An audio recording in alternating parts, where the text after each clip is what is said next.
পদত্যাগ করে দেশ ত্যাগ করা বাংলাদেশের সাবেক প্রধানমন্ত্রী আওয়ামী লীগের সভানেত্রী শেখ হাসিনা ভারত ছেড়েছেন এমন গুজব উঠেছে সর্বত্র।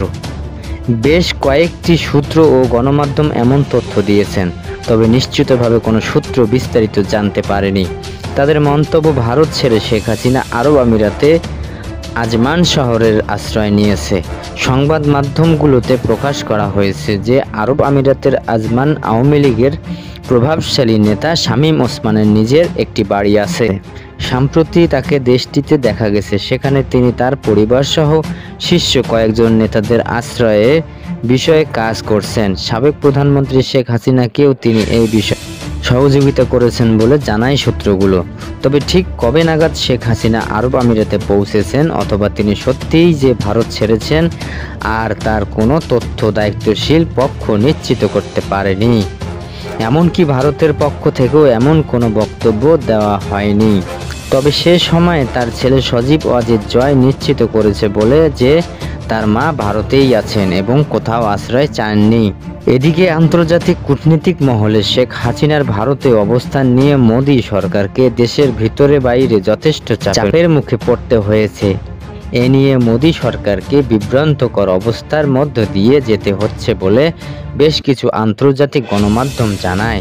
উল্লেখ্য, গত 5 আগস্ট বাংলাদেশের ছাত্র জনতার গণ অভ্যুত্থানে ফলে শেখ হাসিনা বাংলাদেশের প্রধানমন্ত্রী পদত্যাগ করে ইস্তফা দিয়ে দেশ ত্যাগ করে ভারতে চলে যান।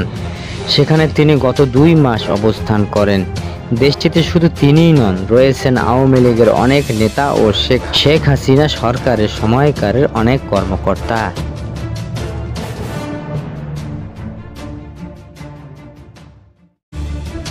প্লাস্টিক কারখানা কর্মচারী রাকিব হাওলাদার হত্যা মামলায় ঢাকার 7 আসনের সাবেক সংসদ সদস্য হাজী মোহাম্মদ সেলিম, ঢাকা বিশ্ববিদ্যালয়ের ছাত্রলীগের সাধারণ সম্পাদক তানভীর হাসান সৈকত ও সাবেক কাউন্সিলর হাসিবুর রহমান মানিককে গ্রেপ্তার দেখানো হয়েছে। গ্রেপ্তার দেখানোর আবেদন মঞ্জুর করেছে আদালত। আজ সোমবার সকালে তাদের আদালতে হাজির করা হয়।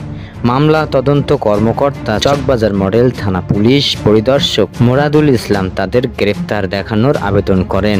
ঢাকা মেট্রোপলিটন ম্যাজিস্ট্রেট মাহবুবুর রহমান শুনানি শেষে তাদের গ্রেপ্তার দেখানোর আবেদন মঞ্জুর করেন। শুনানিকালে আসামিদের এজলাসে তোলা হয়। মামলা থেকে জানা যায় 16 বছরের কিশোর রাকিব হাওলাদার চকবাজারের মহসেনী দালানস্থ প্লাস্টিক কারখানার কাজ করত।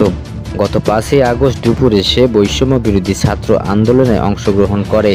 মিছিলটি চানখালপুর পৌঁছালে পুলিশ, আওয়ামী লীগ ও অঙ্গ সংগঠনের নেতাকর্মী মিছিলে গুলি বর্ষণ করে। এতে গুলিবিদ্ধ হয় রাকিব। তাকে মিডফোর্ড হাসপাতালে নিয়ে গেলে চিকিৎসক মৃত ঘোষণা করেন।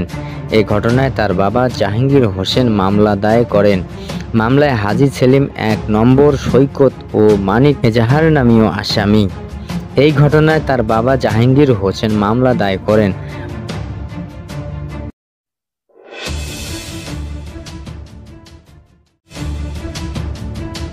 সনাতন ধর্মাবলম্বীদের প্রধান ধর্মীয় উৎসব শারদীয় দুর্গাপূজাকে কেন্দ্র করে কোনো ধরনের শান্তি শৃঙ্খলা বিঘ্ন ঘটালে তার বিরুদ্ধে তাৎক্ষণিক ব্যবস্থা নেওয়ার হুঁশিয়ারি দিয়েছেন পুলিশ মহাপরিদর্শক আইজিপি মঈনুল ইসলাম।